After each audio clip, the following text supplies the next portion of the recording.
Good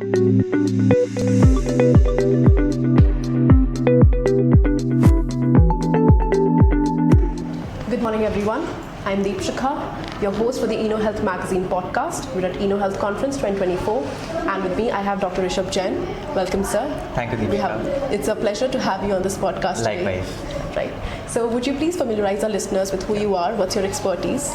Yeah, so I'm Dr. Rishabh Jain. I work as a consultant in Interventional Radiology at Fortis Escorts Heart Institute, Oakland, New Delhi. And at the institute, my mainly work is dealing with patients who have, conditions which cannot be managed by specialists and super specialists. So, in a brief shell, what I do is, interventional radiology amongst our local community. We are called as the plumbers of the body.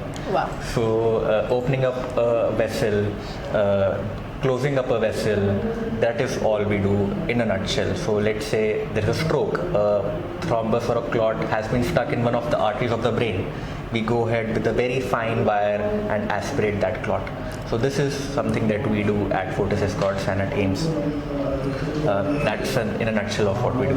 Wow, that sounds very interesting. So the plumbers of healthcare in your field, right? So considering this very point that you've reached in your journey as of now, your healthcare journey and all of that, how has your background helped you fill in the roles and fill in the shoes that you are currently in? Yes, so I think my education played a very, very important role in what I'm practicing today. And just to give your listeners a background of mine, so I'm a graduate of All India Institute of Medical Science, Delhi. And those 6 years of my undergraduate training, I think, were the most precious years of my life. Right from the education to honing my skills to developing a personality as a doctor and as a healthcare leader. Those were the foundation years which helped me build those personality traits. And after that, I did my post-graduation, that is my MD in radiology from PGI Chandigarh. And I did my fellowship in interventional radiology at ILBS Institute of Liver and Biliary Sciences in Vasant Kunj. So it's been a 12-year journey starting from 2012, and finally it got over. And I think right now it really helps me that those 12 years of grueling hard work, grueling studies, you can finally make a difference. Well, we have health experts like you who are making such a huge difference, who are interventionists in sticky situations where, nobody can really find a solution, right? So, going forward, I would really like to know and make also our listeners aware of what are some interesting changes and trends in various cases that you must have encountered, that you're seeing in the, this really dense career of 12 years that you've experienced. Yes, so in the current practice that I do, so we operate, as I said, we are plumbers of the body. So we open up or close up vessels from head to toe. So be it a stroke in the brain or a brain hemorrhage due to a ruptured aneurysm. So we close that aneurysm to stop the bleeding.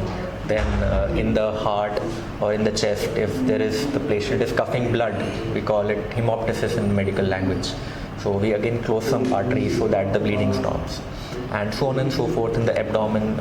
I know if you know patients of cirrhosis who have liver cirrhosis, who have bad liver, they have to undergo transplant. But if they can't undergo transplant, we put in a stent through the liver to decompress the system so that the fluid in the body does not accumulate much. So there's a plethora of things that we do in our day-to-day practice in interventional radiology. And this has been my life for the past 5 years now. Wow. Well, in solving so many cases and relieving so many patients of the suffering that they're going through, has there ever been a gap where you think the healthcare system could lend you a hand and help you with the tech needs of your of your community, or the tech needs of your team as well, where you could do even better with the support? Yes, I think that tech will. So radiology is a very tech-driven branch, and there is a saying that before 1990s, nobody used to take radiology. Like the last of the ranks used to take radiology because there was only X-rays. But starting from 1980s to 2010, I think this 30 years has seen a dramatic shift in radiology in terms of tech. So you have computer tomographies, MRIs, which are essentially, a tech-driven hardware and software combo, and that has revolutionized medicine. So you can see inside the body through cross-sectional imaging via CT and MRI.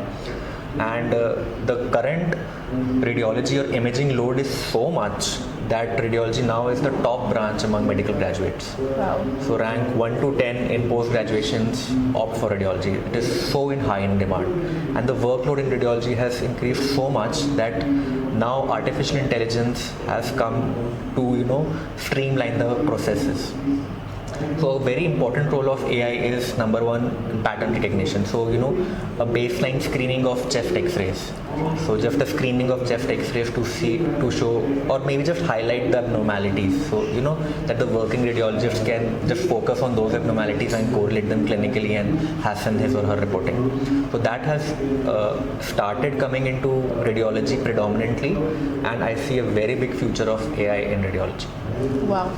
Well, we have healthcare experts like you leading the way for us and shining light on so many different domains where many of our listeners are maybe healthcare aspirants, they're clinician aspirants, medical aspirants like you on their journey, right? Putting in the elbow grease. So I hope all of this information that you've given would be really beneficial for all of them. We know that in this room it was really beneficial to have you with us here. Thank you so much for your time, sir. Thank you, Deepshikha. Thank you.